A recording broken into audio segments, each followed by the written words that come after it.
വിഗ്രഹം എന്ന് പറയും. വിഗ്രഹത്തിനുള്ള ശേഷിക്കുന്ന സുഖമെന്താണെന്ന് ദുഃഖമെന്താണെന്ന് തിരിച്ചറിയാൻ കഴിവുള്ള ഏതൊരു വസ്തു വിഗ്രഹം. ഏറ്റവും അധികം ദുഃഖം ഈ പ്രകൃതിയിലുള്ള ആർക്കാണ്? ഈ മധ്യശരീരത്തിനാണ്. ഈ പഞ്ചഭൂത നിർമ്മിതമായ അല്ലേ, ഈ മധ്യശരീരത്തിലാണ് ഇത്രയും ദുഃഖമുള്ളത്. വേറെ ഒന്നിനും ഇത്രയും ദുഃഖമുണ്ടോ? വേറെ ഒന്നിനും ദുഃഖമില്ല. അതുകൊണ്ടാണെന്ന് പറഞ്ഞത് വിഗ്രഹം നമ്മുടെ മനുഷ്യശരീരം ആലോചന നിർത്തുക അല്ലേ, അത് ആലോചിച്ച് നമ്മളവിടെ നിർത്തുക. ഈ ദുഃഖത്തെ പരിഹരിക്കാനും ഈ സന്തോഷത്തെ പരിപൂർണമായും സ്വീകരിക്കുവാനും കഴിയുന്നത് എന്താണ്? വിഗ്രഹം തന്നെ മനുഷ്യശരീരം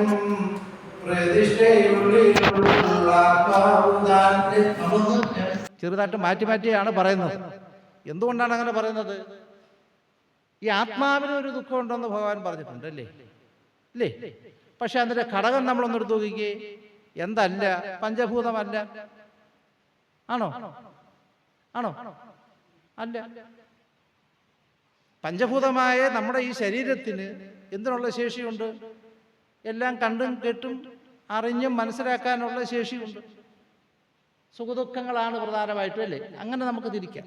ഈ സുഖദുഃഖങ്ങളെ സ്വീകരിക്കാൻ കഴിയുന്നതായ നമ്മുടെ ശരീരത്തെ നമുക്ക് വിഗ്രഹമായി കണക്കാക്കാമെന്നുണ്ടെങ്കിൽ ഈ ദുഃഖത്തിനും ഈ സുഖത്തിനും കാരണമായ വസ്തു നമ്മുടെ ഉള്ളിലുണ്ടെന്നുണ്ടെങ്കിൽ അതെന്താണ്? അതാണ് പ്രതിഷ്ഠ. അതുകൊണ്ടാണ് എന്ത് പറയുന്നത്? എൻ്റെ ഗുരുദേ, നമ്മൾ സന്തോഷം പറയുന്നത് നമ്മൾ അങ്ങനെ പാടുവോ? എൻ്റെ ഗുരുദേവാ എന്നെ കൈവിടല്ലേ, എൻ്റെ ഗുരു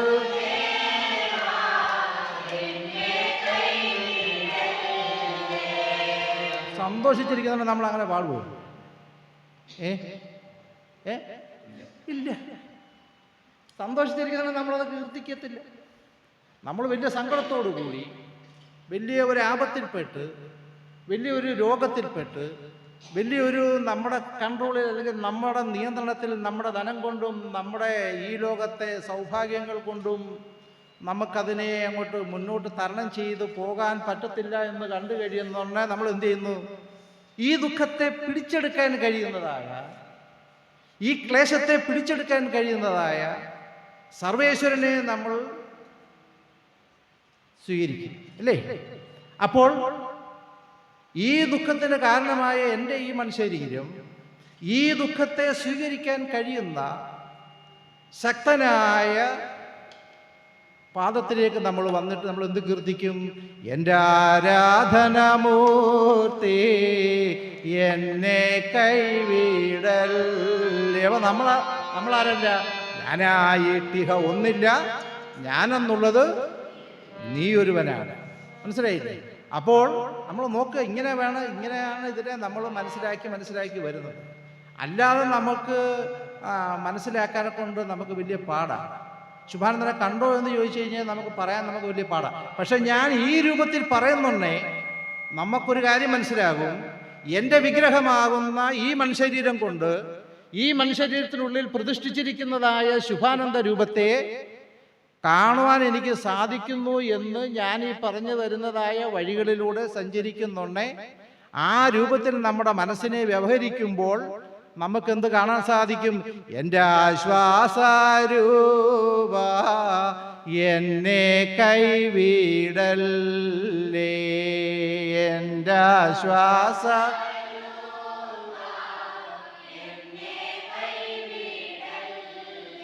അപ്പം നമ്മുടെ ശരീരം തീർത്തും വിഗ്രഹമാണ്.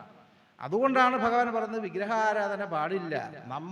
നമുക്ക് തന്നെ ഇത് വരുത്തക്ക വിധത്തിൽ നമ്മൾ അങ്ങ് താലോലം ചെയ്താൽ ഇതിൻ്റെ ഉള്ളിൽ പ്രകാശിക്കുന്നതായ ഈ താലോലം ചെയ്യുന്ന എന്തുകൊണ്ടായിരിക്കും? 5 മഹാപാപങ്ങൾ കൊണ്ടായിരിക്കും നമ്മുടെ ഈ വിഗ്രഹത്തെ നമ്മൾ സന്തോഷിപ്പിക്കാൻ നമ്മൾ നോക്കുന്നത്. മദ്യപാനം കൊണ്ട് നമ്മൾ നമ്മുടെ ശരീരത്തെ സന്തോഷിപ്പിക്കാൻ നമുക്ക് നോക്കും. മനസ്സിലായില്ലേ? അത് എന്തിനാണ് അത് ആശ്വാസം കൊടുക്കുന്നത്? അല്ലെങ്കിൽ എന്തിനാണ് അത് സന്തോഷം കൊടുക്കുന്നത്? ഈ പഞ്ചഭൂത നിർമ്മിതമായ മനുഷ്യശരീരത്തിനാണ് ഈ മദ്യം കൊണ്ടുള്ളതായ ആസക്തി ഉണ്ടാകുന്നത്. മനസ്സിലായില്ലേ? അപ്പോൾ എന്ത് ചെയ്യും? അതുകൊണ്ടാണ് പറഞ്ഞിരിക്കുന്നത് എന്താണ്? പരോപദ്രവം ഈ പറഞ്ഞതായ 5 മഹാപാപങ്ങളിലേക്ക് ഈ വിഗ്രഹത്തെ വലിച്ചിഴിച്ചു കൊണ്ടുപോകും. മനസ്സിലായി? നമ്മുടെ ഈ ശരീരമാകുന്നതായ ഈ വിഗ്രഹം അത് സുഖദുഃഖങ്ങൾ കൊണ്ട് നിറഞ്ഞതാണ്. മിക്കവാറും ദുഃഖങ്ങളാണ് കൂടുതൽ നിറഞ്ഞിരിക്കുന്നത്. അങ്ങനെ ഇരിക്കുന്നതായ ഈ ശരീരത്തിന് സുഖമെന്ന് കാംക്ഷിച്ചുകൊണ്ട്, മനസ്സിലായില്ലേ, ഈ ശരീരത്തിന്റെ സുഖം എന്ന് കാംക്ഷിച്ചുകൊണ്ട് നമ്മൾ എന്ത് ചെയ്യുന്നു? നമ്മൾ കഴിഞ്ഞ ദിവസം എന്താ, നമ്മൾ 1-ാം തീയതി നമ്മൾ കണ്ടത് എന്താ? രാത്രിയിൽ ഒരാൾ അങ്ങോട്ട് പോകുന്നുണ്ട്, 2 പിള്ളേരല്ലേ? നമ്മൾ പത്രത്തിൽ വായിച്ചാണ്. നമ്മളൊന്ന് ആലോചിച്ച് വെച്ചു. രാത്രിയിൽ ഒരു പട്ടണത്തിന്റെ മധ്യത്തിൽ ഒരാൾ നടന്നു പോകുന്ന സമയത്ത് എന്തോ 14ഉം 16ഉം വയസ്സുള്ള 2 കുട്ടികളുമായിട്ട് എന്തോ സംസാരം ഉണ്ടായി. നിമിഷങ്ങൾക്കകം, ഒരു 10 മിനിറ്റിൻ്റെ അകം അവിടെ നടന്നതായ കോലാഹലങ്ങളും ഈ 16 വയസ്സുള്ള കുട്ടി എന്ത് ചെയ്തിരിക്കുന്നു? അവൻ്റെ കയ്യിലിരുന്നതായ ആയുധമെടുത്ത് അവൻ മറ്റേയാളെ ഉപദ്രവിച്ചു. ഹിംസ അല്ലേ? നോക്കിക്കേ, അത് കഴിഞ്ഞപ്പോൾ എന്താണ് മാറ്റം ഉണ്ടായിരിക്കുന്നത്? ഗുരുദേവൻ നിർവചിച്ചിരിക്കുന്ന പോലെ തന്നെയുള്ള, അതെത്ര വളരെ മനോഹരമാണ്. അതുകൊണ്ടാണ് നമ്മൾ എന്ത് കീർത്തിക്കുന്നത്? വേദശാസ്ത്രങ്ങളെയെല്ലാം കാടഞ്ഞുള്ളൊരു രത്നത്തെ കാണുക. അപ്പൊ ഇന്നിവിടെ പ്രതിഷ്ഠിച്ചിരിക്കുന്നത് എന്താണ്? വേദശാസ്ത്രങ്ങളെയെല്ലാം കാടഞ്ഞുള്ളൊരു രത്നത്തെ കാണുക. വേദങ്ങളിലും ശാസ്ത്രങ്ങളിലും പറഞ്ഞിരിക്കുന്നതിനേക്കാൾ ഉപരിയായി നമ്മുടെ അടുത്ത് പറഞ്ഞിരിക്കുന്നു എന്താണ്? എന്താ നിന്നുള്ളിലെ ചിന്ത എൻ സഹോദര, എന്താ നിന്നുള്ളിലെ കാഴ്ച, എന്താ നിന്നുള്ളിലെ ചിന്ത എൻ സഹോദര, എന്താ നിന്റെ ഉള്ളിലെ കാഴ്ച. നമ്മൾ നോക്കിക്കേ, എത്ര നമ്മുടെ മനസ്സിലേക്ക് ഊളിയിട്ട് കയറുകയാണ്. മനസ്സിലായില്ലേ? നമ്മളെ മനസ്സിലാക്കിയിട്ട് നമ്മുടെ എല്ലാ കാര്യങ്ങളും അറിഞ്ഞിട്ട് നമ്മുടെ മനസ്സിലേക്ക് ഊളിയിട്ട് ഇറങ്ങിയിട്ടാണ് നമ്മുടെ അടുത്ത് ചോദിക്കുന്നത്, എന്താ നിന്നുള്ളിലെ ചിന്ത എൻ സഹോദര, എന്താ നിന്റെ ഉള്ളിലെ കാഴ്ച. ദോഷഗുണങ്ങൾ രണ്ടും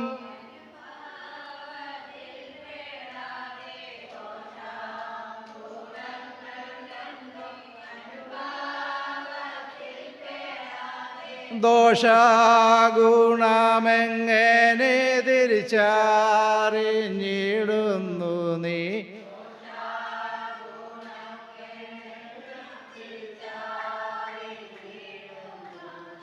എന്താ നിന്നുള്ളിലെ ചിന്ത എൻ സഹോദര, എന്താ നിന്റെ ഉള്ളിലെ കാഴ്ച. അപ്പൊ നോക്കിക്കേ, നമ്മുടെ ഒരു മനസ്സിനെ തിരിച്ചറിയാതെ അങ്ങനെ പറയാൻ പറ്റത്തില്ല. പറ്റുമോ? പറ്റത്തില്ല. നമ്മളിവിടെ മനസ്സിലൊരു ചെറിയ പ്രശ്നം ഉണ്ടായിക്കഴിഞ്ഞാൽ നമ്മൾ ഈ ലോകത്ത് വിദ്യാഭ്യാസം നേടിയതായ ഒരാളെ കൊണ്ട് കാണിച്ചിട്ട് എൻ്റെ മോൻ ഇന്നലെ രാത്രി മുതൽ അവന് വലിയ ഉറക്കമൊന്നുമില്ല, ഇല്ല അവൻ രാത്രി കിടന്ന് ഞെട്ടി ഉണരുന്നു, എന്താ കാര്യമൊന്നും അറിയത്തില്ല, കാര്യങ്ങളൊക്കെ ചോദിച്ചിട്ട് അവരെന്തെങ്കിലും കുറേ കാര്യങ്ങളൊക്കെ പറയുന്നു, കുറച്ച് മരുന്നുകൾ തരുന്നു, കുറയുന്നു, ഭേദമാകാം, അല്ലേ? അങ്ങനെ എന്ത് വേണമെങ്കിലും സംഭവിക്കുക, ഇല്ലെന്നൊന്നും നമ്മൾ പറയുന്നില്ല. മറിച്ച് നമ്മുടെ അടുത്ത് ചോദിക്കുകയാണ്, എന്താ നിന്റെ ഉള്ളിലെ ചിന്ത? എൻ്റെ സഹോദര, എന്താണ് നിന്റെ ഉള്ളിലെ കാഴ്ച? എന്താണ് നിന്റെ ഉള്ളിലെ കാഴ്ച? കാരണം നിനക്കൊന്നും കാണാൻ പറ്റുകയില്ല. കാണാൻ പറ്റുന്നവൻ ആരാണ്? ഞാനാണ്. അതുകൊണ്ട് എന്ത് പറഞ്ഞു? ഈ ദോഷഗുണങ്ങൾ രണ്ടും അനുഭവത്തിൽ കണ്ടറിഞ്ഞതായ ഞാൻ താഴോട്ട് കുറെ കാര്യങ്ങൾ പറയും. മനസ്സിലായില്ലേ? ഞാൻ താഴോട്ട് കുറെ കാര്യങ്ങൾ പറയും. അങ്ങനെ പറയുമ്പോൾ നീ ഏതിനകത്താണ് വരുന്നത് എന്നാണ് അതിനകത്ത് ചോദിച്ചിരിക്കുന്നത്. മനസ്സിലായില്ലേ? ആ കീർത്തനം നമ്മളെടുത്ത് പരിശോധിച്ച് കഴിഞ്ഞാൽ എന്താണ്? ഞാൻ താഴോട്ട് ഓരോ കാര്യങ്ങൾ ഇങ്ങനെ ചോദിക്കുകയാണ്. എന്താ സഹോദര നീ ഇങ്ങനെയാണോ? എന്താ സഹോദരി നീ ഇങ്ങനെയാണോ? എന്നിട്ട് ലാസ്റ്റ് ചോദിക്കുകയാണ്, എത്ര നാൾ നീ ഇങ്ങനെ മൃഗജീവിതം ചെയ്യും? എത്ര നാൾ നീ ഇങ്ങനെ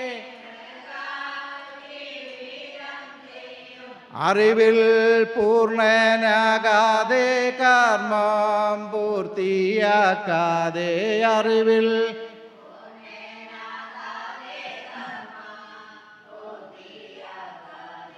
എന്താ നിന്നുള്ളിലെ ചിന്ത എൻ സഹോദര, എന്താ നിന്നുള്ളിലെ കാഴ്ച?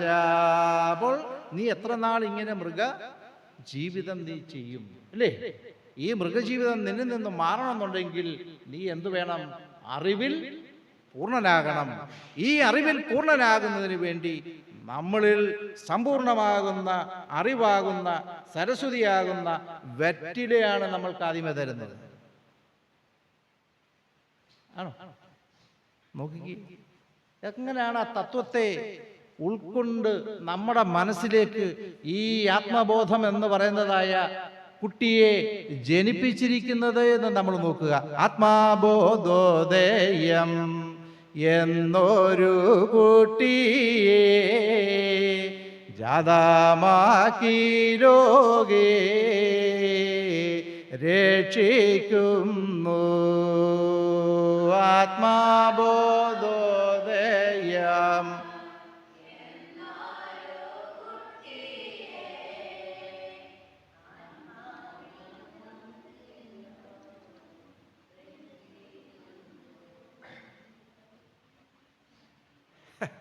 മൈക്കിൻ്റെ സൗണ്ട് അങ്ങ് കുറഞ്ഞാന്ന് തോന്നുന്നു. അപ്പോൾ നമ്മൾ നോക്കുക, ഈ അറിവിൽ പൂർണ്ണനാകാതെ കർമ്മം പൂർത്തിയാക്കാതെ എങ്ങനെയാണ് നീ ഈ ലോക ജീവിതം ചെയ്യുന്നത് എന്ന് പറഞ്ഞു തന്നതായ ഗുരു ഈ അറിവൊന്ന് പറഞ്ഞു തരുന്നതിന് വേണ്ടി, എന്താണ് ആത്മബോധമെന്ന് പറഞ്ഞു തരുന്നതിന് വേണ്ടി, ആത്മബോധ സത്ത എങ്ങനെയാണ് നിന്റെ ഉള്ളിൽ പ്രവേശിക്കുന്നത് എന്ന് കാണിച്ചു തരുന്നതിന് വേണ്ടി. കാരണം എന്താണ്? കുരിരുൾ മാർത്തിയ ജന്മം ഗൂഢമായതും ബോധം. കുരിരുൾ മർത്തി ജന്മം, അല്ലേ? മർത്തി ജന്മം എന്താണ്? കൂരിരുളാണ്. അപ്പോൾ ഈ കൂരിരുൾ അകറ്റിയിടുവാൻ എന്ത് തേടിക്കൊള്ളുക?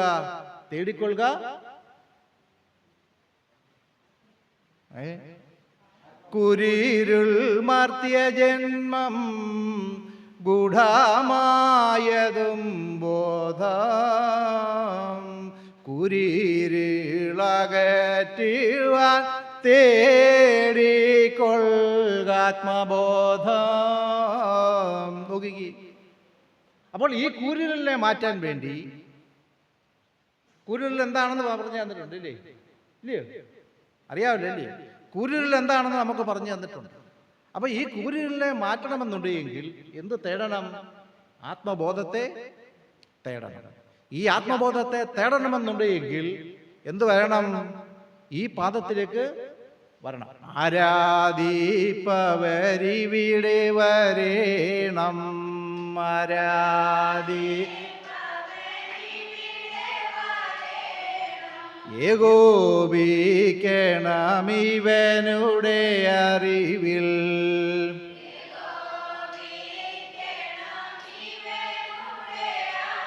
അപ്പൊ ഇവന്റെ അറിവിലേക്ക് എങ്ങനെയാണ് ബന്ധിപ്പിക്കുന്നത്, അല്ലേ? ഇവന്റെ അറിവിലേക്ക്, ഈ ആത്മബോധത്തിന്റെ അറിവിലേക്ക് എങ്ങനെയാണ് ബന്ധിപ്പിക്കുന്നത് എന്നറിയുന്നതിന് വേണ്ടി അറിവാകുന്ന, ഞാൻ ആ വാക്കുകളൊന്നും അങ്ങനെ അങ്ങ് ഉപയോഗിക്കുന്നില്ല, ഈ അറിവാകുന്ന വെറ്റിലയെ എടുത്ത് നമ്മുടെ കയ്യിലേക്ക് തന്നു, ഇല്ലേ? സമ്പൂർണമാകുന്ന അറിവാണ്, അല്ലേ? ഈ അറിവിനെ നമ്മൾ കയ്യിൽ സ്വീകരിച്ചിട്ട് നമ്മളെ മുമ്പോട്ട് നയിപ്പിക്കുന്നതായ സാമാന്യ അർത്ഥം മാത്രമേ ഞാൻ പറയുന്നുള്ളൂ. അകത്തോട്ട് കയറിയ അർത്ഥം പറയുന്നതേ ഇല്ല, അല്ലേ? നമ്മളെ മുന്നോട്ട് ചലിപ്പിക്കുന്ന, അല്ലേ? അല്ലെങ്കിൽ നമ്മളെ പിന്നോട്ട് ചലിപ്പിക്കുന്ന ഒന്ന് ഉയർച്ചയും ഒന്ന് താഴ്ചയും ഇതെന്തിനെ അടിസ്ഥാനമാക്കിക്കൊണ്ടാണ് പ്രധാനമായും വരുന്നത്? ധനത്തെ അടിസ്ഥാനമാക്കിക്കൊണ്ടാണ്, അല്ലേ? ഈ സാധനത്തെയാണ് നമ്മുടെ കയ്യിലേക്ക് രണ്ടാമതെടുത്ത് നമ്മൾ വയ്ക്കുന്നത്, അല്ലേ? അത് ആരുടെ സമ്പാദ്യമാണ്? അത് എൻ്റെ സമ്പാദ്യമാണ്, അല്ലേ? എൻ്റെ പോക്കറ്റിൽ നിന്നാണ് എടുക്കുന്നത്, അല്ലേ? ഇവിടെ നിന്നാണ് നമ്മൾ എടുക്കുന്നത്. അല്ലെന്നുണ്ടെങ്കിൽ അടുത്ത, അല്ലേ? എങ്കിലും അത് ആരുടെയായിട്ട് കണക്കാക്കുന്നു?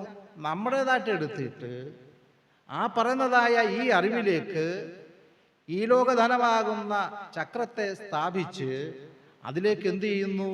അതിലേക്ക് എന്ത് ചെയ്യുന്നു? നമ്മുടെ കർമ്മശക്തിയാകുന്ന, തപസ്സിന് തുല്യമാകുന്ന മറ്റൊരു വസ്തു കൂടി വെച്ച്, അല്ലേ? അതെന്താണെന്നുള്ള കാര്യം നിങ്ങൾ മനസ്സിലാക്കിക്കോളൂ. മൈക്കിൽ കൂടെ ഞാൻ അങ്ങനെ അങ്ങ് വിളിച്ച് പറയുന്നതൊരു ശരിയായിട്ടുള്ള കാര്യമല്ല. അപ്പൊ എന്ത് ചെയ്തിരിക്കുന്നു? അതിനെ എടുത്ത് അത് മൂന്നും കൂടെ സംയോജിപ്പിച്ച് ഏകോപിക്കിലാതേകയാവസ്ഥ ഏകോ.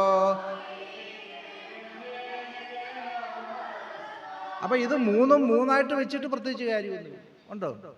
ഈ തത്വത്തെ നമ്മുടെ മനസ്സിൽ ഉൾക്കൊണ്ടിട്ട് ഈ ഏകമായി നിൽക്കേണ്ടതായ ഇതിനെ നമ്മൾ മൂന്നാക്കി ആദ്യമേ ഒന്നെടുത്ത് വെച്ച് പിന്നെ എടുത്ത് ഇതല്ലേ അങ്ങനെ വെച്ചിട്ട് കാര്യം വല്ലതും ഉണ്ടോ? ഇല്ല. ഏകോപിക്കിലാതേകയാവസ്ഥ ഏകോപിക്കില. അപ്പൊ ഇത് മൂന്നിനെയും കൂടെ നമ്മൾ ഏകോപിപ്പിച്ച് അതിൻ്റെ അർത്ഥം നമ്മൾ മനസ്സിലാക്കി. കാരണം എന്താണ്?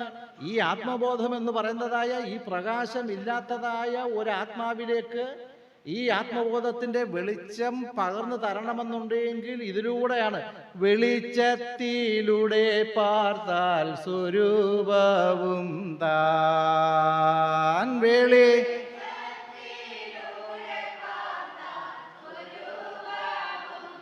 അപ്പം നമ്മൾ ആ മൂന്ന് വ്യവസ്ഥകളും ഏകോപിപ്പിച്ച് നമ്മൾ ആ പാദത്തിലേക്ക് ഒരു വിളക്കിന് മുമ്പാകെ നമ്മൾ വെച്ച് കഴിയുമ്പോൾ വിളക്ക് എന്താണെന്ന് നമുക്ക് പറഞ്ഞു തന്നു. ഇതൊന്നും സഹോദര നിനക്ക് അറിഞ്ഞുകൂടായിരുന്നു, ഇല്ലേ? ഇതോ വെറ്റില എന്തായിരുന്നുള്ള വെറ്റിലയോ അതിന്നത്, പൈസ എന്ത് അതിന്നത് എന്നുള്ളതല്ലാതെ അതിനകത്ത് അടങ്ങിയിരിക്കുന്നതായ വസ്തുത എന്താണെന്നുള്ളതായ കാര്യം അറിഞ്ഞുകൂടാ. അറിയാമോ? ഇല്ല. അപ്പൊ അത്രയും കാര്യങ്ങൾ അറിഞ്ഞു കഴിഞ്ഞപ്പോൾ നമ്മുടെ ഉള്ളിൽ ഒരു പ്രകാശമുണ്ടായി. ആ പ്രകാശമാണ് ഇന്ന് പ്രകാശിക്കുന്നത്. മനസ്സിലായില്ലേ?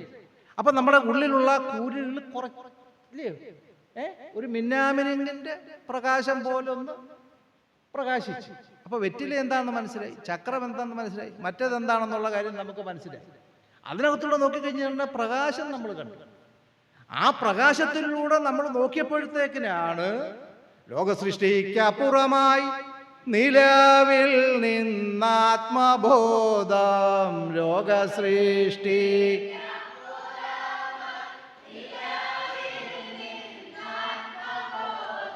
യുഗം തോറും മാറി മാറി ഉദിച്ചിടുന്നു.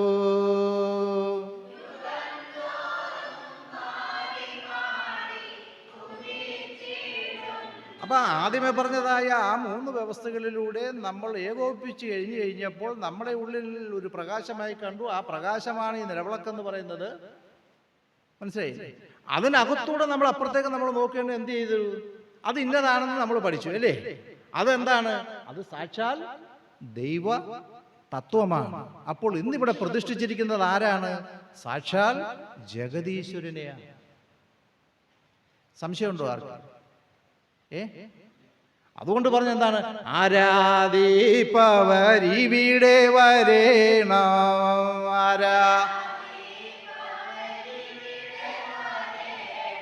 ഇവിടെ വന്നു കഴിഞ്ഞാൽ ലോക ജനതയ്ക്ക് ഒരു കാര്യം മനസ്സിലാകും. ജാതി മത ഭേദം പോയി, അല്ലേ? ഈ സ്ഥാപനത്തിലേക്ക് വന്നാൽ, ശുഭാനന്ദന്റെ ആദർശ ആശ്രമത്തിലേക്ക് വന്നു കഴിഞ്ഞാൽ ഒരു കാര്യം ലോകത്തിന് മനസ്സിലാകും. ലോകത്തെ ഇന്ന് ഭേദിച്ചു നിർത്തിയിരിക്കുന്നതായ, ലോകത്തെ ഭിന്നിപ്പിച്ചു നിർത്തിയിരിക്കുന്നതായ, ലോകത്തെ മനുഷ്യന്റെ ദുഃഖങ്ങൾക്ക് കാരണമാകുന്ന ഏറ്റവും വലിയതായ വസ്തുവാകുന്ന ചിലതിനെ എന്ത് ചെയ്തിരിക്കുന്നു? ഇവിടെ സമ്പൂർണമായി സംഹരിച്ചിരിക്കുന്നതായി കാണാനായിട്ട് സാധിക്കും. എന്താണത്? ജാതി മത ഭേദം പോയി മനസ്സൊരുമിച്ചു കേട്ടി. ജാതി മത ഭേദം പോയി പരമപദത്തിലെത്തി പരിശുദ്ധരായി.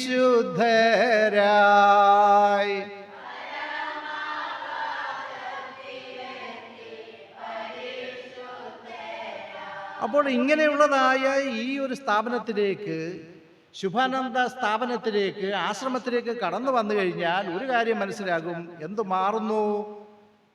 ജാതിമത ഭേദം മാറുന്നു. വെറുതെയല്ല പറഞ്ഞിരിക്കുന്നത്. കാരണം എന്താണ്? ഗുരു തന്നെ പറയുന്നു എന്താണ്? എൻ്റെ താറാവാടും ദേവലോകം, എൻ്റെ കുടുംബവും ദേവലോകം, എൻ്റെ താറാവാടും.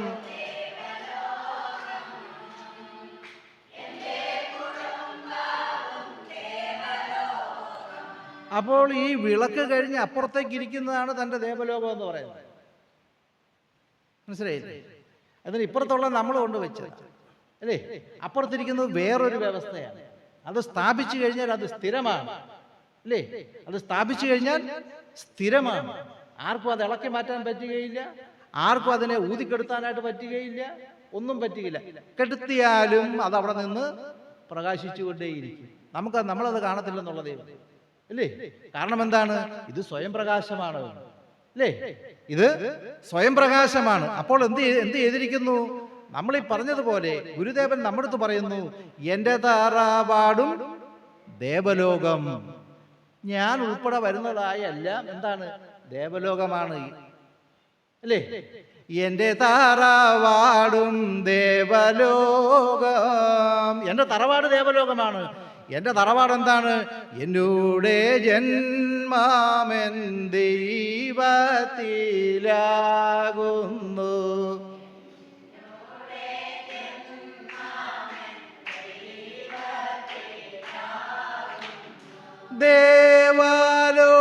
ദേവലോകമെൻ്റെ ആത്മാവിൽ സ്ഥാപിച്ചു.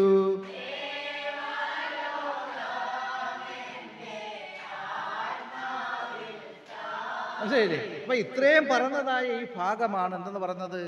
എൻ്റെ തറവാടെന്ന് പറയുന്നത്. മനസ്സിലായില്ലേ? അപ്പോൾ എൻ്റെ തറവാട് എന്താണ്? അത് ദേവലോകമാണ്. അവിടെ ദേവലോകത്തിൻ്റെ എല്ലാ വ്യവസ്ഥകളുണ്ട് ഇല്ലേ? ഞാൻ അങ്ങനെ തറവാട്ടിൽപ്പെട്ട ദേവലോകം എൻ്റെ തറവാടാണെന്നുണ്ടെങ്കിൽ നിങ്ങളെ ഞാൻ രണ്ടായി കാണുന്നില്ല.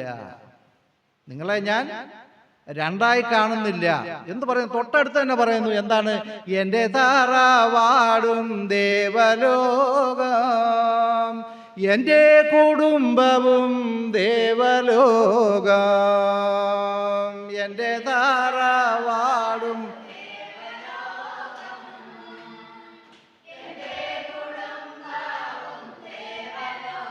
അപ്പോൾ ഞാനിങ്ങോട്ട് മാറിയാണ് നിൽക്കുന്നത്. ഇതിനപ്പുറത്തോട്ട് എന്താണ്? അത് എൻ്റെ തറവാടാണ്, അത് ദേവലോകമാണ്. ഇതിനിപ്പുറത്തോട്ടുള്ളത് എൻ്റെ കുടുംബമാണ്. എൻ്റെ കുടുംബവും എന്താണ്? നമ്മൾ ഓരോരുത്തരും ആ കുടുംബക്കാരാണ്. അപ്പോൾ ഗുരുദേവൻ പറഞ്ഞു തരികയാണ്, എൻ്റെ തറവാട് ദേവലോകമാണെന്നുണ്ടെങ്കിൽ എൻ്റെ കുടുംബവും ദേവലോകമാണ്. എൻ്റെ തറവാടും ദേവലോകം, എൻ്റെ കുടുംബവും ദേവലോകം. തൊട്ടടുത്ത് പറയുന്നു എന്താണ്? എൻ്റെ തറവാട്ടിൽ ജാതിയില്ല. ഈശ്വരൻ പറയുകയാണ്, സാക്ഷാൽ സൃഷ്ടാവ് പറയുകയാണ്. എന്താ പറഞ്ഞത്? എൻ്റെ തറവാട്ടിൽ ജാതിയില്ല. ഏതെങ്കിലും ഒരു വേദശാസ്ത്രങ്ങൾ എടുത്ത് നമ്മൾ പരിശോധിച്ചു കഴിഞ്ഞാൽ ഇങ്ങനെ ഒരെണ്ണം നമുക്ക് കാണാൻ പറ്റുമോ? ഏതെങ്കിലും ഒന്നെടുത്ത് നമ്മൾ പരിശോധിച്ചു കഴിഞ്ഞാൽ എല്ലാം ഇതിലൂടെയാണ് കാണുന്നത് അല്ലേ? എല്ലാം ഞാൻ ഈ പറഞ്ഞതായ വസ്തുക്കളിലൂടെയാണ് എല്ലാവരും എല്ലാത്തിനെയും കാണുന്നതെങ്കിൽ ശുഭാനന്ദൻ പറയുന്നു എന്താണ്? എൻ്റെ തറവാട്ടിൽ ജാതിയില്ല, എൻ്റെ കുടുംബത്തും ജാതിയില്ല. എത്ര മനോഹരമായ സങ്കല്പം! ഇത് വെറുതെ പറയുന്നതല്ല, ആണോ? അല്ല. ഇത് അനുഭവിച്ചറിഞ്ഞു കഴിയുമ്പോൾ നമുക്ക് മനസ്സിലാകും ഈ പറഞ്ഞിരിക്കുന്നത് എന്താണ്? ശരിയാണ്. എൻ്റെ തറവാട് ദേവലോകമാണ്, എൻ്റെ കുടുംബം ഇരിക്കുന്നതായ എൻ്റെ അരുമസന്താനങ്ങളെ, നിങ്ങൾ എൻ്റെ കുടുംബക്കാരാണ്, നിങ്ങളും എന്താണ്? ദേവലോകമാണ്. കാരണം എന്താണ്? നിങ്ങളിൽ ഇരിക്കുന്നതും ദേവലോകം തന്നെയാണ്. അതാണ് നിങ്ങളിരിക്കുന്നതായ 5 ശക്തികളോട് കൂടിയതായ ആ വസ്തുവും അത് എൻ്റേതാണെന്നുണ്ടെങ്കിൽ അത് ഞാൻ തന്നെയാണ്. ആ ഞാൻ തന്നെയാണ് നിങ്ങളുടെ ഉള്ളിലിരിക്കുന്നത്. അതാണ് നിങ്ങളുടെ ശരീരത്തിലിരിക്കുന്നതായ പ്രതിഷ്ഠ. ആ പ്രതിഷ്ഠയാണ് നിന്റെ ഏത് ദുഃഖമുണ്ടായാലും, നിനക്കേത് ക്ലേശമുണ്ടായാലും, ഏത് സന്തോഷമുണ്ടായാലും അതിനെ സ്വീകരിക്കുന്നത് ഈ വിഗ്രഹത്തിനകത്തിരിക്കുന്നതായ എൻ്റെ പ്രതിഷ്ഠയാകുന്നതായ ഈ 5 തത്വങ്ങളാണ്. അതുകൊണ്ട് പറയുന്നു, അഞ്ചിലും തെറ്റാതെ തഞ്ചമായി ജീവിച്ചാൽ എത്ര മഹാഭാഗ്യം. ഓമേന അഞ്ചിലും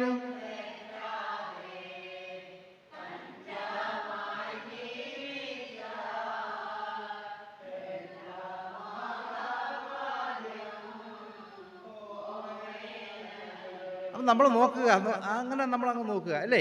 അപ്പം നമ്മൾ എന്ത് ചെയ്തിരിക്കുക? അപ്പം നമ്മുടെ ശരീരം, ഞാൻ ആദ്യമേ പറഞ്ഞതുപോലെ, നമ്മുടെ ശരീരം അത് സാക്ഷാൽ മൺശരീരമാണ്, അത് വിഗ്രഹമാണ്. അത് സമ്പൂർണമായി സുഖത്തിലും ദുഃഖത്തിലും ഇങ്ങനെ ആണ്ട് ഉലഞ്ഞു നിൽക്കുന്നതാണ്. വഞ്ചിഭൂമിയിൽ എത്ര ക്ലിയർ ആയിട്ടാണ് പറഞ്ഞിരിക്കുന്നത്, എത്ര വളരെ അർത്ഥവത്തായിട്ടാണ് പറഞ്ഞിരിക്കുന്നത്. വഞ്ചിഭൂമിയിൽ ഒരു തഞ്ചമില്ലാതെ നെഞ്ചുരുകിയ ഒരു സന്തതിയാണ് വഞ്ചിഭൂമിയിൽ.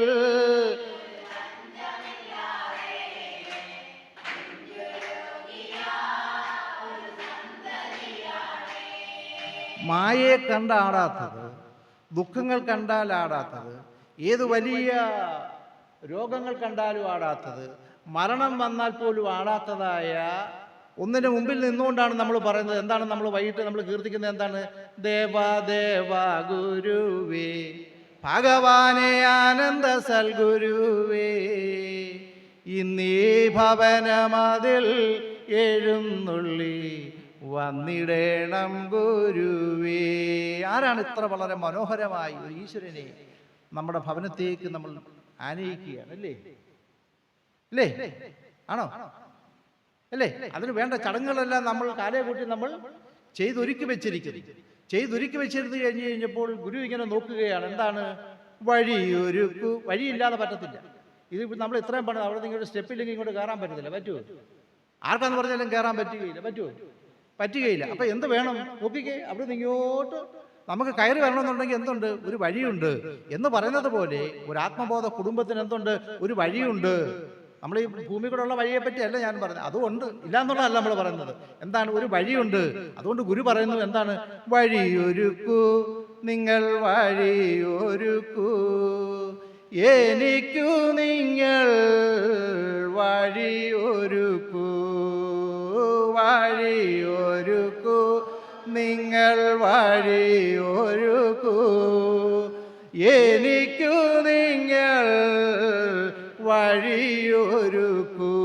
എനിക്ക് നിങ്ങൾ ഒരു വഴി ഒരുക്കുമ്പോൾ ആ വഴിയിലൂടെ എന്ത് ചെയ്യുന്നു? ഏറെ പൊങ്ങി പറക്കുന്നു. നോക്കിക്കേ, എത്ര ഇത് വെറുതെ പറയുന്ന കാര്യങ്ങളല്ല. ഇത് നമ്മുടെ ഒരു ഇതിന്റെ അടിസ്ഥാനത്തിൽ പറയുന്ന ഒരു കാര്യമല്ല. നമ്മളിത് പറയുന്നുണ്ട് നമ്മുടെ ഉള്ളിൽ അനുഭവപ്പെടുന്നതായ കാണാത്തതായ ഒരു ചിത്രമാണ്. പക്ഷേ ആ ചിത്രത്തിന്റെ മനോഹാരിത നമ്മുടെ മനസ്സുകൊണ്ട് അതെന്താണെന്ന് നിങ്ങൾക്ക് എല്ലാവർക്കും അറിയാം. ഇന്നതാണ് മനസ്സെന്ന് പറഞ്ഞു തന്നിട്ടുണ്ട് അല്ലേ? അപ്പോൾ ഇതിലൂടെയാണ് നമ്മളിത് കാണുന്നത്. ഇങ്ങനെ നമ്മൾ പറഞ്ഞു കഴിയുമ്പോൾ, അല്ലെങ്കിൽ ഇങ്ങനെ നമ്മളത് പ്രവർത്തിച്ചു കഴിയുമ്പോൾ നമുക്ക് എന്ത് കാണാൻ സാധിക്കുന്നു? ഏറെ പൊങ്ങി പറക്കുന്നു, പാറി പാറി പറക്കുന്നു, ഏറെ പൊങ്ങി പറക്കുന്നു, പാറി പാറി പറക്കുന്ന ശുഭാനന്ദ കൊടിയുടെ തിളക്കം കണ്ടോ? ശുഭാനന്ദ. അപ്പോൾ നമ്മളിതിങ്ങനെ നമ്മൾ നിൽക്കുമ്പോൾ, നമ്മൾ വഴിയൊരുക്കി കഴിയുമ്പോൾ, നമ്മുടെ ഭവനത്തേക്ക് വഴിയൊരുക്കി കഴിഞ്ഞ് കഴിയുമ്പോൾ എങ്ങനെയാണ് നമ്മൾ വഴിയൊരുക്കേണ്ടത്? വഴിയൊരുക്കൂ, നിങ്ങൾ വഴിയൊരുക്കൂ, എനിക്ക് നിങ്ങൾ വഴിയൊരുക്കൂ. എപ്രകാരമാണ് വഴിയൊരുക്കേണ്ടത്? എപ്രകാരമാണ് നമ്മൾ വഴിയൊരുക്കേണ്ടത്? ബോധം പുരുഷനായി, കർമ്മം ശുശ്രൂഷയായി, വാസം ശ്രീരത്നമായി, പാരലോകമുളവായി.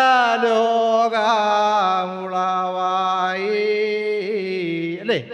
എങ്ങനെയാണ് നമ്മൾ നോക്കുക? നമ്മുടെ വീടിന്റെ കാര്യമാണ് പറഞ്ഞത്. അതാണ് പറഞ്ഞത്, എൻ്റെ തറവാട് ദേവലോകമാണെന്നുണ്ടെങ്കിൽ നിന്റെ ഭവനവും ഞാൻ എന്താക്കി മാറ്റും? ദേവലോകമാക്കി മാറ്റും. അതിനെന്തു വേണം? ബോധം പുരുഷനായി, കർമ്മം ശുശ്രൂഷയാകെ വാസം സ്ത്രീരത്നമായി പരലോകമുളവായി. നോക്കിക്കേ, ബോധമാകുന്ന പുരുഷനും വിഷ്ണുവിനാൽ വേളി ചെയ്തതായ കന്യകയാകുന്ന ഭാര്യയും അല്ലെങ്കിൽ അമ്മയും പുത്രസമ്പത്തുക്കളും ചേർന്ന് നിന്ന് ഒന്നുപോലെ പുത്രസമ്പത്തുക്കളും ഇവയെല്ലാം തൻ്റെ വകയാണല്ലോ. ആപത്തിൽ രക്ഷിപ്പാനും ഭഗവാനെ അങ്ങല്ലാതാരുമില്ലേ. എത്ര വളരെ ഉദാത്തമായ സങ്കല്പം അല്ലേ.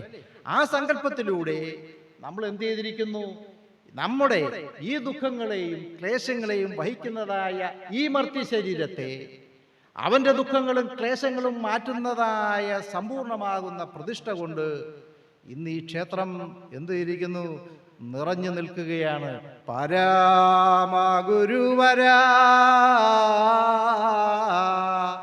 തിരുമൊഴി അങ്ങേ വരാ.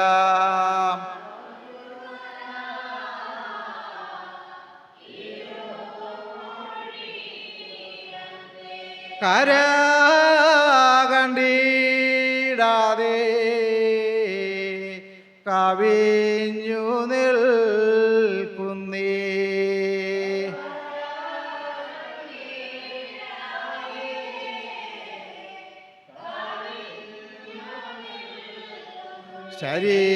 ശരീരമാകുമീ മണിമന്ദിരത്തിൽ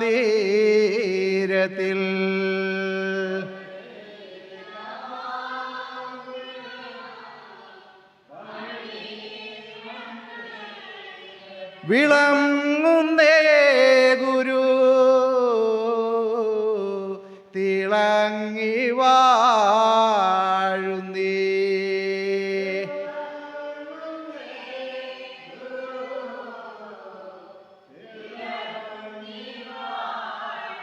ഇപ്പൊ ശ്രീകോവിൽ വാഴും ത്രിമൂർത്തികളും അല്ലേ. അടുത്ത അരികളിലേക്ക് നമ്മൾ പോയി കഴിഞ്ഞു കഴിഞ്ഞാൽ അപ്പം നമ്മൾ ആരെയാണ് പ്രതിഷ്ഠിച്ചിരിക്കുന്നത്? എന്തിനെയാണ് നമ്മൾ പ്രതിഷ്ഠിച്ചിരിക്കുന്നത്? അല്ലേ, എന്തിനെയാണ് നമ്മൾ പ്രതിഷ്ഠിച്ചിരിക്കുന്നത്? സാക്ഷാൽ സൃഷ്ടാവ്. അതുകൊണ്ടാണ് സൃഷ്ടാവ് നമ്മൾ ചോദിക്കുന്നത്, എവിടേക്കു പോകുന്നു കുഞ്ഞേ, നിങ്ങളവിടേക്കു ചെന്നാൽ എന്തെല്ലാം കേട്ടും എന്തെല്ലാം കേട്ടും. എവിടേക്കു പോകുന്നു കുഞ്ഞേ? എവിടേക്കാണ് നീ പോകുന്നത്? നീ പോകാൻ ഉദ്ദേശിക്കുന്നിടത്ത് പോയി കഴിഞ്ഞാൽ നിനക്ക് എന്ത് കിട്ടും? നിനക്ക് വളരെ കൃത്യമായിട്ടാണ് ചോദിക്കുന്നത്. ഈ ചോദിക്കുന്നവൻ ഞാൻ ആരാണ്? നിന്റെ ജീവന്റെ രക്ഷകൻ ഞാൻ തന്നെയാണ് കുഞ്ഞേ. നീ എന്നോടൊപ്പം ഒന്ന് വന്നാൽ, നീ ആത്മബോധത്തിലേക്കൊന്ന് വന്നാൽ, നിന്റെ ഉള്ളിൽ ആത്മബോധം ഉളവായാൽ എന്തു ചെയ്യാം? നിന്റെ ആത്മാവിൽ ഞാനൊരു സൃഷ്ടി നടത്താം, സൃഷ്ടി നടക്കാം. അതുകൊണ്ട് എന്താണ്? നിൽക്കാ നീ പോകാൻ വാരട്ടെ. അങ്ങനെയുള്ളതായ സൃഷ്ടാവിനെ പ്രതിഷ്ഠിച്ചിരിക്കുന്നതായ മഹത്തായ സ്ഥാപനമാണ് ഇവിടെ ഉയർന്നിരിക്കുന്നത്. ആ മഹത്തായ സൃഷ്ടാവിൻ്റെ പ്രതിഷ്ഠയാണ് ഇവിടെ നടത്തിയിരിക്കുന്നത്. ആണോ? ഇതെവിടെ നിന്നാണ് ഈ പ്രതിഷ്ഠ ഉണ്ടായത്? അമ്പലപ്പാറ മുകളിൽ കാണുന്നൊരു ജ്ഞാനവിളക്ക്. നമ്മൾ പോയി വന്നതേ ഉള്ളൂ അല്ലേ? നമ്മൾ പോയി വന്നതേ ഉള്ളൂ. അവിടാണ് ഇത് കാണുന്നത്. എന്താണ് കണ്ടത്? അവിടേക്കാണ് തേടിപ്പോയത്. എന്താണ് തേടിപ്പോയത്? തന്നെ ഉള്ളത് തന്നെ എന്താണെന്ന് കണ്ടുപിടിക്കുന്നതിന് വേണ്ടി അല്ലേ, അല്ലാതെ തന്നിലൊരു കുറവുണ്ടായിട്ടുള്ളതല്ല. ആണോ? അല്ല.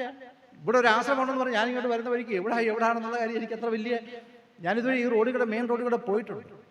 മിക്കവാറും എല്ലാ ആഴ്ചകളിലും ഞാൻ പത്തനംതിട്ട ജോലി ചെയ്തുകൊണ്ടിരുന്ന സമയത്ത് ഞാൻ പോയിട്ടുണ്ട്. പക്ഷെ ഇതുവരെ ഇങ്ങോട്ട് നമ്മൾ വന്നിട്ടില്ല. അപ്പം എവിടാണെന്നുള്ള കാര്യം നമുക്കറിയാൻ വയ്യ. അപ്പം നമ്മൾ ചോദിക്കും അല്ലേ? ആ ചോദിക്കുന്ന ഇവിടെ ഒന്നും ഇല്ലാഞ്ഞിട്ടാണ്. നമ്മുടെ ഉള്ളിൽ ഈ ആശ്രമത്തെപ്പറ്റി ധാരണ ഇല്ലാഞ്ഞിട്ടാണ്? അല്ല, ഒരു ധാരണ നമ്മുടെ ഉള്ളിൽ ഉണ്ട്. ഇവിടെ വന്ന് കണ്ടു കഴിഞ്ഞപ്പോഴാണ് ഇതെന്താണെന്നുള്ള കാര്യം ഞാൻ മനസ്സിലായത് അല്ലേ? അപ്പോൾ എന്ത് ചെയ്തു? അമ്പലപ്പാറ മുകളിൽ കാണുന്നൊരു ജ്ഞാനവിളക്ക്, അമ്പലപ്പാറ മുകളിൽ കാണുന്നൊരു ജ്ഞാനവിളക്ക്, ഞാനൊറ്റയ്ക്ക് അവിടെ ഇരുന്നു ജ്ഞാനങ്ങൾ പാടി സ്തുതിക്കും. ജ്ഞാനങ്ങളാണ്, സമ്പൂർണമായ ജ്ഞാനമാണ്. ഈ ജ്ഞാനമാണ് എന്ത് ചെയ്തിരിക്കുന്നത്? ഈ കലിയുഗത്തിൽ ഏതൊരു മനുഷ്യൻ്റെയും ജാതിമത ഭേദമന്യേ ഏതൊരു മനുഷ്യൻ്റെയും എന്ത് ചെയ്യുന്നു? അവൻ്റെ ദുഃഖങ്ങളെ തീർത്ത്, അവൻ്റെ ക്ലേശങ്ങളെ തീർത്ത്, എന്തിനേറെ പറയുന്നു, ഗുരുജന്മം നൽകിയിടും. അതിനപ്പുറത്തോട്ട് ആർക്കും വേണ്ടല്ലോ, വേണോ? ഗുരുജന്മം നൽകിയിടും, മരണം മാറിപ്പോകും. ഇത്ര ഉറപ്പാരാ പറയുന്നത് അല്ലേ? അപ്പോൾ എന്ത് മനസ്സിലാകും? സൃഷ്ടാവിന് മാത്രമേ മരണത്തെയും മാറ്റിമറിക്കാനായിട്ട് സാധ്യമാകും. അതുകൊണ്ട് ഈ ആരാധനക്കളരിയിലേക്ക് വന്നാൽ, ഇവിടെ വന്ന് ഒരു ആരാധന നടത്തി കഴിഞ്ഞു കഴിഞ്ഞാൽ എന്താണ്? ആനന്ദം, നിത്യാനന്ദം അല്ലേ? ആനന്ദം, നിത്യാനന്ദം, അളവില്ലാത്തൊരാനന്ദം അല്ലേ? ഈ ആനന്ദമാണ് നമുക്ക് ഈ കലിയുഗത്തിൽ വേണ്ടത്. അത് നിന്റെ വിഗ്രഹത്തിനും ആനന്ദം കിട്ടും, എൻ്റെ ഉള്ളിൽ നിൽക്കുന്നതായ പ്രതിഷ്ഠയ്ക്കും ഈ ആനന്ദം കിട്ടും. ഈ ആനന്ദം എവിടേക്ക് ചെല്ലും? എൻ്റെ കർമ്മം നിങ്ങൾക്ക് ഞാൻ തന്നിരിക്കുന്നു, നിങ്ങൾ ആ കർമ്മം എന്നിലൊടുക്കുമ്പോൾ ആ കർമ്മഫലം നിങ്ങളിലേക്ക് വരും അല്ലേ? Every action there is an equal and opposite അല്ലേ? അങ്ങനെ ഒരു മൂന്നാമത്തെ ഒരു ന്യൂട്ടൻ്റെ ഒരു തത്വമുണ്ട്. ഏതൊരു പ്രവർത്തനത്തിലും ഒരു പ്രതിപ്രവർത്തനം, ഒരു പ്രതിഫലനം ഉണ്ടാകും. അതുകൊണ്ടാണ് കാക്ക പറക്കുന്ന ആ പ്ലാവിൻ്റെ ചില്ല ചെറുതായിട്ടൊന്ന് അനങ്ങും. അത് കാക്ക മുമ്പോട്ട് പോവുകയും ചെയ്യും, ചില്ല ചെറുതായിട്ടൊന്ന് അനങ്ങുകയും ചെയ്യും. നോക്കിക്കേ, നമുക്ക് പറഞ്ഞു തന്നിരിക്കുന്നതായ ഈ കർമ്മം നമ്മൾ ഈ പാദത്തിലേക്ക് സമർപ്പിക്കുമ്പോൾ എന്ത് ചെയ്യുന്നു? ആ കർമ്മം അവിടേക്ക് ചെന്ന് പതിച്ച് അത് നമ്മളിൽ എന്തായി തീരും? അനുഗ്രഹമായി തീരും അല്ലേ? അതുകൊണ്ടാണ് എന്ത് പറഞ്ഞിരിക്കുന്നത്? നിന്നെ കൊണ്ടു നിന്നെ വീണ്ടെടുപ്പാൻ വഴി,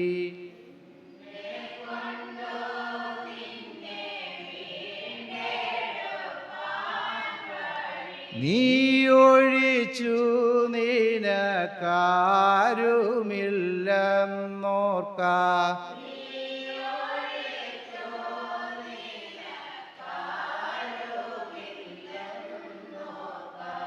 നീ രക്ഷപ്പെടണമെന്നുണ്ടെങ്കിൽ നീ തന്നെ വിചാരിച്ചെങ്കിലേ പറ്റിക്കുള്ളൂ അല്ലേ? അത്രയല്ലേ പറ്റത്തുള്ളൂ.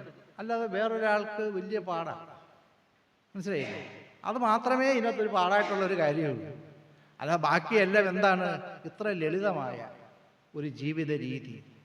അതൊരു സത്യത്തെ അടിസ്ഥാനമാക്കിക്കൊണ്ടുള്ളതാണ്, അതൊരു ധർമ്മത്തെ അടിസ്ഥാനമാക്കിക്കൊണ്ടുള്ളതാണ്. ഇത് സത്യത്തെയും ധർമ്മത്തെയും അടിസ്ഥാനമാക്കിയുള്ളതിനാൽ അതെന്താണ്? അത് നിഷ്കളങ്കമാണ് അല്ലേ? അങ്ങനെ ആ നിഷ്കളങ്കമായതിനാൽ ഇതൊരു വലിയൊരു വഞ്ചിയായി നമ്മൾ പരമപുരുഷനോട് പരമാനന്ദ രാജ്യം നിന്ന് ആ കീർത്തനം പാടിയത് മാവേലിക്കരയിൽ നിന്നും മാന്നാറിന് വരുന്നതായ മാവേലിക്കര പ്രൈവറ്റ് ബസ് സ്റ്റാൻഡ് അവിടെ നിന്ന് വടക്കോട്ട് ഇങ്ങനെ വളവ് തിരിഞ്ഞ് വരുന്നതാണ്. അവിടെ ഒരു കടത്തുണ്ടായിരുന്നു. അവിടെ നിന്നും താഴോട്ട് ഒരു വള്ളത്തിൽ തൻ്റെ ഭക്തജനങ്ങളുമൊത്ത് പോകുമ്പോൾ ആ വഞ്ചിയുടെ അമരത്തിരുന്നു കൊണ്ട് ഭഗവാൻ കീർത്തിച്ചതായ കീർത്തനമാണ് ആദ്യത്തെ വരി ഇട്ട് കൊടുത്തുള്ളൂ. ബാക്കിയെല്ലാം ഭക്തജനങ്ങൾ പാടി. ഇപ്പം നമ്മൾ ഒരെണ്ണം പാടി പുസ്തകം ഇല്ലെന്നുള്ള പിന്നെ പാടാൻ പറ്റത്തില്ല, പറ്റൂ അല്ലേ? അന്ന് ഒറ്റ വരിയെ ഭഗവാൻ അങ്ങോട്ട് ഇട്ട് കൊടുത്തുള്ളൂ. എന്താണ് പാടിയത്? പരമാപുരുഷനുടെ പരമാനന്ദ രാജ്യത്തിൽ പരിയോടെ വസിക്കുന്നു കരുണമൂലം. തൊട്ടടുത്ത് എല്ലാവരും പാടി. എന്താണ്? ജാതിമത ഭേദം പോയി മനസ്സോരുമിച്ചു കയറ്റി പരമാപാദത്തിലെത്തി പരിശുദ്ധരായി. അതുകൊണ്ട് ഭഗവാൻ പറഞ്ഞിരിക്കുന്നത് ഇതെന്താണ്? പരിശുദ്ധന്മാരുടെ സംഘമിത്, പരിശുദ്ധന്മാരുടെ വാഴ്ചയിത്,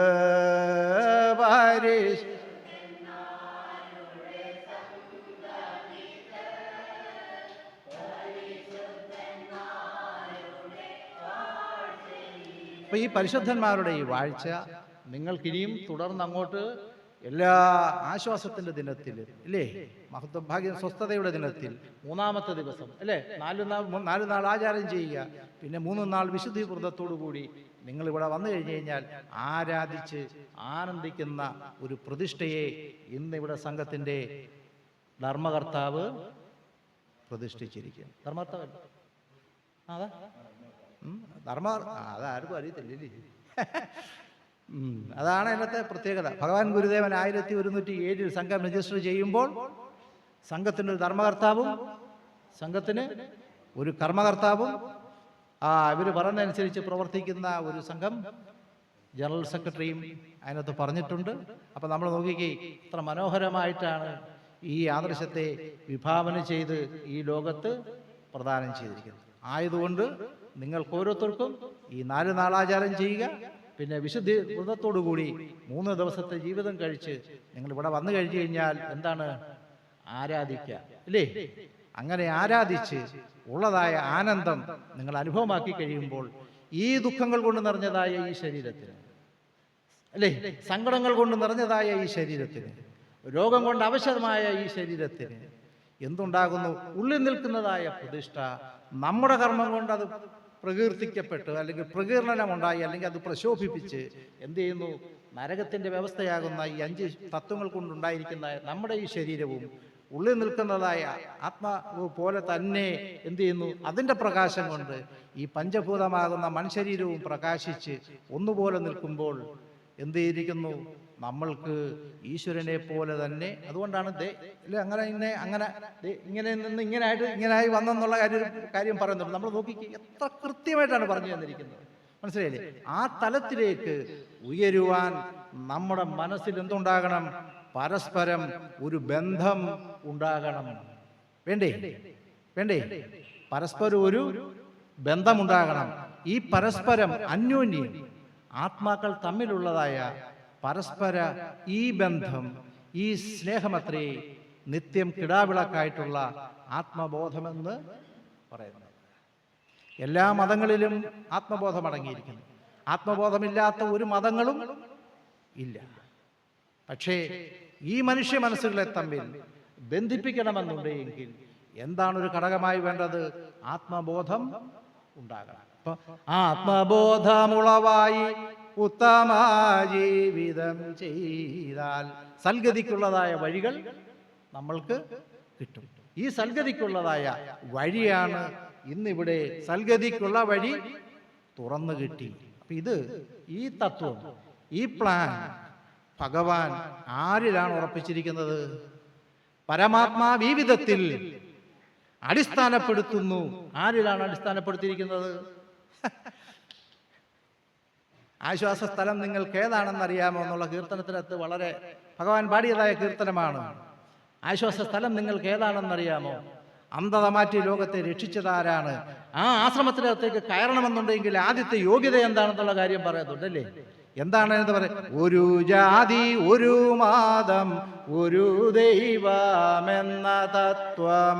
ഒരു ജാതി, ഒരു മതം, ഒരു ദൈവമെന്ന തത്വം ഗുരുദേവനുരാ ചെയ്തൊരു നാളും മറക്കല്ലേ, അല്ലേ?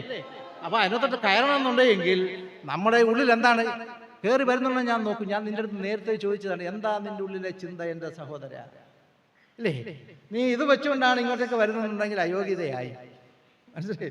അപ്പൊ എന്താണ്? ഒരു ജാതി, ഒരു മതം, ഒരു ദൈവം എന്ന തത്വം ഒരു കാലത്തും മറക്കാൻ പാടില്ല, അല്ലേ? ലോകം അല്ലേ? ലോകം മാറി പ്രളയമെല്ലാം ആയി ഇതെല്ലാം ഒടുങ്ങുന്നതായ കാലം വരെയും നിലകൊള്ളേണ്ടതായ അടിസ്ഥാനമിടുന്നതായ നടയുടെ പ്ലാനാണ് ആശ്വാസ സ്ഥലം എന്ന് പറയുന്നത്, അല്ലേ? അതിന്റെ തത്വം ഞാൻ സ്ഥിരപ്പെടുത്തുന്നു. ആരിൽ? ഭക്തന്മാരിൽ, ലോകത്തിൽ, കർമ്മിമാരിൽ, ആചാര്യന്മാരിൽ,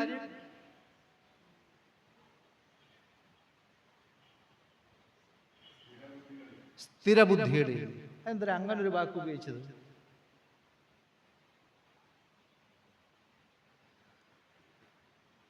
അങ്ങനെയാണ് അതിനകത്ത് ഉപയോഗിച്ചിരിക്കുന്നത്. എന്നാൽ അതിൻ്റെ അർത്ഥം എന്താണ്?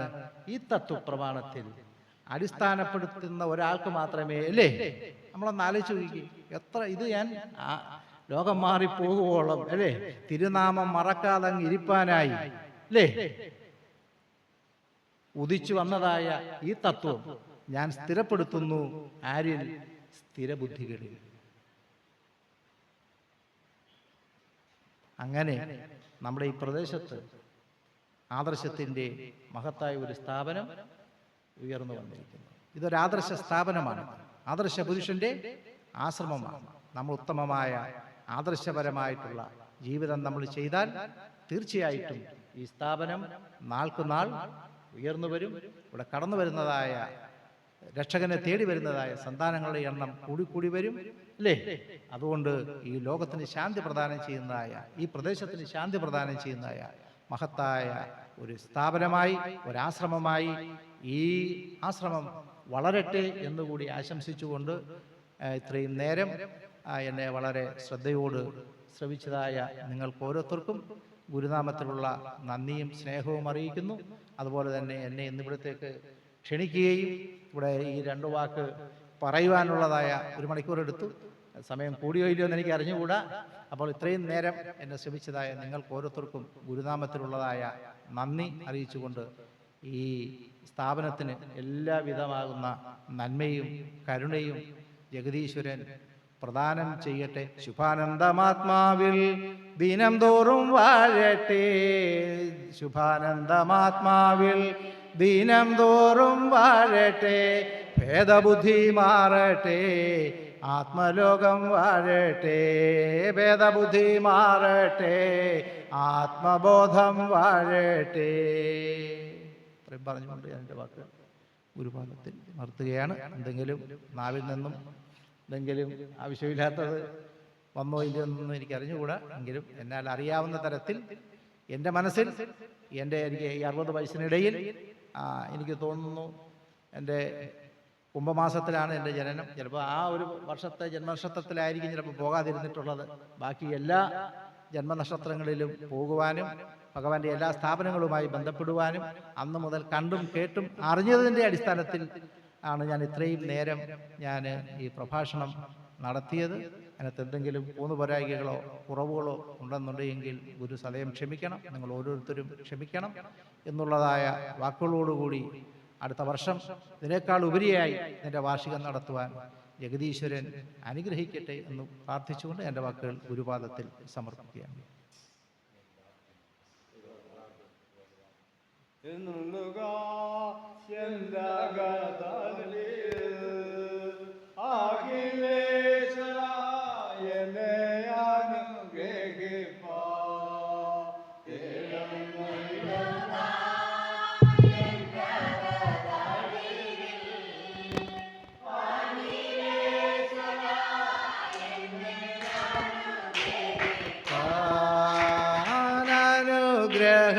ഗ്രഹത്തിനൂടെ നിറകൂടമായി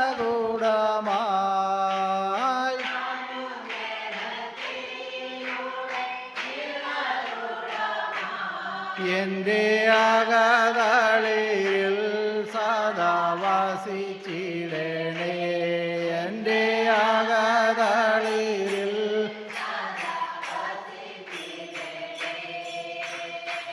എഴുന്നള്ളുക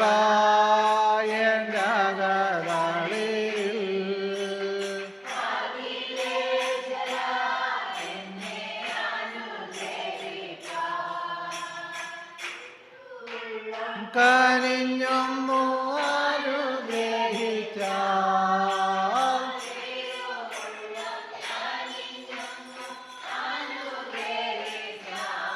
എൻ്റെ ദുരിതങ്ങളൊഴിയുന്നു ജീവിതത്തിൽ, എൻ്റെ ദുരിതങ്ങൾ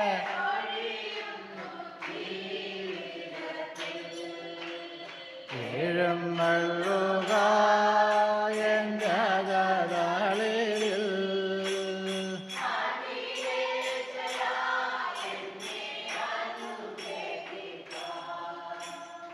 ദൈവമേ ശുഭാനന്ദമേ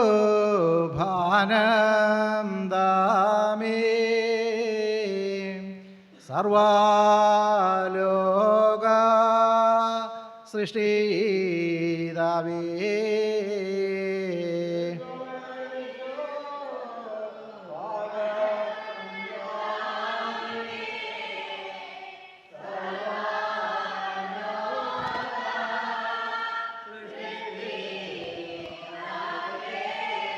പാരിലെങ്ങും പ്രശോഭിക്കും പൂനിലാവേ കാത്തു കൊള്ളുക.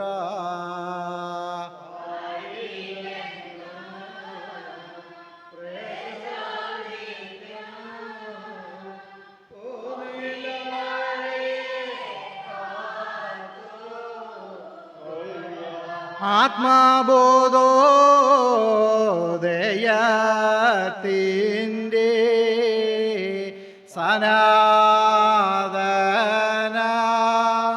ജയ കൊടി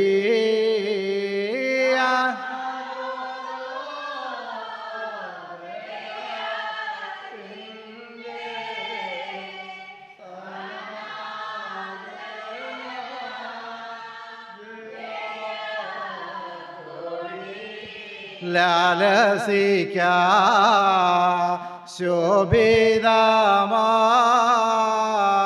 ഭൂതലത്തിലെന്നും ദേവാ.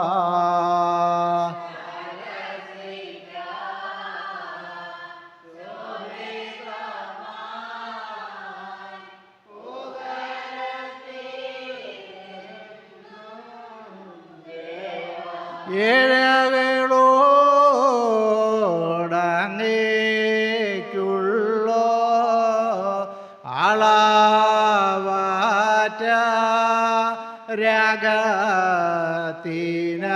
രാഗത്തിനായി ഏഴകളോ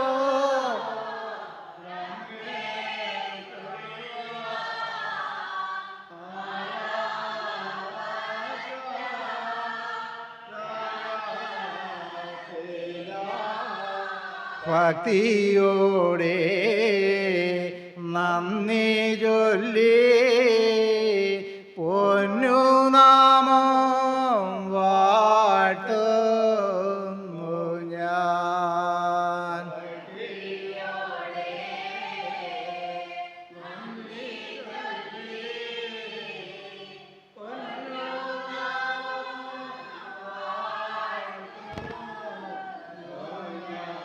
അടിയങ്ങളുടെ നിഷ്കളങ്ക സ്വരൂപനും നിർമ്മല ഹൃദയനും നിത്യാനന്ദ രക്ഷകനും കലിയുഗ കൽഹിയുമാകുന്ന ഗുരുരൂപത്തെ നന്ദിയോടുകൂടി ചിന്തിച്ച് പ്രാർത്ഥിച്ചുകൊണ്ട് അടിയങ്ങൾ നിലകൊള്ളുന്നു. പുനനാഥ ദൈവമേ, ഇപ്രകാരം തൻ്റെ ഒരു സ്ഥാപനം ഇവിടെ സ്ഥാപിച്ചുകൊണ്ട് അങ്ങേ ഇവിടെ പ്രതിഷ്ഠിച്ചുകൊണ്ട് നിന്നെ ആരാധിപ്പാൻ തക്കവണ്ണം അടിയങ്ങൾക്ക് ഓരോരുത്തർക്കും ലഭിച്ചിരിക്കുന്നതായ മഹത്തായ ഈ ഭാഗ്യത്തെ അടിയങ്ങൾ എത്ര കണ്ടാണ് അടിയങ്ങൾ പ്രകീർത്തിക്കേണ്ടതെന്ന് അറിഞ്ഞുകൂടാ. പുനനാഥ, ഒരു കാലത്ത് ദൈവം എന്തെന്നും ദേവൻ എന്തെന്നും അറിയാതെ, ദൈവസത്യം എന്തെന്നറിയാതെ, ദൈവകർമ്മം എന്തെന്നറിയാതിരുന്നതായ ഒരു മാനവ ജനതയിലേക്ക് ദൈവമെന്തെന്നും ദൈവതത്വം എന്തെന്നും ദൈവകർമ്മങ്ങൾ എന്താണെന്നും പറഞ്ഞു തന്ന അടിയങ്ങളെ കൊണ്ട് ദൈവത്തിൻ്റെ വഴിയിലേക്ക് സഞ്ചരിപ്പിച്ചതായ ഗുരുവിനെ അടിയങ്ങളിതാ നന്ദിയോടുകൂടി ചിന്തിച്ച് പ്രാർത്ഥിക്കുന്നു. പുനനാഥ, അപ്രകാരം ഗുരു ജന്മമെടുത്തതായ ചട്ടക്കുടിൻ്റെയും വൻതപം ചെയ്തായ വൻതപൂരിയെയും അന്ത്യവിശ്രമങ്ങളും എൻ്റെ പൊന്നമ്പൽ സമാധിയെയും അടിയങ്ങളിതാ ഓർത്തുകൊണ്ട് പ്രാർത്ഥിക്കുന്നു. നിത്യപൂജാമുറി അത് സാക്ഷാൽ കൈലാസമാണെന്ന് അടിയങ്ങൾ കണ്ടറിഞ്ഞുകൊണ്ട് പ്രാർത്ഥിക്കുന്നു. പുനനാഥ, ആകയാൽ സർവശക്തിയെ അങ്ങേ ഇവിടെ പ്രതിഷ്ഠിച്ചുകൊണ്ട് ഏഴകളാം അടിയങ്ങൾക്ക് ആരാധിപ്പാൻ തക്കവണ്ണം അടിയങ്ങൾക്ക് നൽകിയിരിക്കുന്നതായ ഈ മഹത്തായ ഭാഗ്യത്തെ അടിയങ്ങൾ നന്ദിയോടുകൂടി ചിന്തിച്ചുകൊണ്ട് പ്രാർത്ഥിക്കുന്നു. ഇതിനുവേണ്ടി പ്രവർത്തിച്ചതായ നിന്റെ എല്ലാ അരിമസന്താനങ്ങളെയും നിന്റെ തൃക്കരങ്ങളിൽ കാത്തുകൊള്ളുമാറാകണമേ എന്ന് അപേക്ഷിച്ച് പ്രാർത്ഥിക്കുന്നു. അടിയങ്ങളിലേക്ക് ദുഃഖങ്ങളും ഭാരങ്ങളും അന്ധകാരങ്ങളും രോഗപീഠകളും മരണവും കടന്നു വരരുതേ എന്ന് അടിയങ്ങൾ അപേക്ഷിക്കുന്നു. അങ്ങയോട് അപേക്ഷിച്ചാൽ അങ്ങ് സ്വീകരിക്കുന്നവനാകുന്നു എന്ന് ഓർത്തുകൊണ്ട് പ്രാർത്ഥിക്കുന്നു. അങ്ങ് ശക്തനിൽ ശക്തനാണെന്ന് അടിയങ്ങൾ ചിന്തിച്ചുകൊണ്ട് പ്രാർത്ഥിക്കുന്നു. പുനനാഥ, ആകയാൽ അങ്ങ് സർവ്വതിൻ്റെയും സൃഷ്ടാവും ജന്മിയും ആകുന്നു എന്ന് കണ്ടറിഞ്ഞുകൊണ്ട് പ്രാർത്ഥിക്കുന്നു. ആകയാൽ ഈ സൃഷ്ടാവിനെ സൃഷ്ടികളായി നിൽക്കുന്നതായ അടിയങ്ങൾക്ക് ജീവാത്മ പരമാത്മ ബന്ധത്തിലൂടെ കർമ്മിച്ചുകൊണ്ട് അങ്ങയെ ആശ്രയിച്ച് ജീവിതം ചെയ്യുവാൻ തക്കവണ്ണം ഈ കലിയുഗത്തിൽ അടിയങ്ങൾക്കൊരു ജന്മം തന്നതായ ജഗദീശ്വരനെ അടിയങ്ങളിതാ നന്ദിയോടുകൂടി പ്രാർത്ഥിച്ചുകൊണ്ട് വീണ്ടും വീണ്ടും നിന്നെ സേവിപ്പാൻ തക്കവണ്ണം അടിയങ്ങൾക്ക് ഓരോരുത്തർക്കും ആയുസ്സും ആരോഗ്യവും ബലവും നൽകുമാറാകണമെന്ന് അപേക്ഷിച്ചുകൊണ്ട് പ്രാർത്ഥിക്കുന്നു. ദുഃഖങ്ങളും ഭാരങ്ങളും കടന്നു വരരുത് എന്നടിയങ്ങത അപേക്ഷിച്ചുകൊണ്ട് പ്രാർത്ഥിക്കുന്നു ഗുരുനാഥ. ആകയാൽ തുടർന്ന് നടക്കുന്നതായ ഈ വാർഷിക മഹാമഹത്തോടനുബന്ധിച്ച് നടക്കുന്ന എല്ലാ കാര്യാദികളിലും സർവീശ്വരൻ്റെ കരങ്ങളുടെ അനുഗ്രഹം ഉണ്ടാകട്ടെ എന്നടിയങ്ങത പ്രാർത്ഥിക്കുന്നു ഗുരുനാഥ. എല്ലാ ദേവീ ദേവന്മാരും തൻ്റെ സന്യാസ പരമ്പരകളും പ്രത്യക്ഷ കലകളായി നിന്നതായ ഒരു തിരുശരീരത്തിൻ്റെയും മഹനീയമായ സാന്നിധ്യം പിന്നെ തുറന്നു നടക്കുന്നതായ പരമ്പരകളിൽ തുടർന്ന് നടക്കുന്നതായ എല്ലാ ചടങ്ങുകളിലും ഉണ്ടാകട്ടെ എന്നടിയങ്ങത അപേക്ഷിച്ച് പ്രാർത്ഥിക്കുന്നു ഗുരുനാഥ.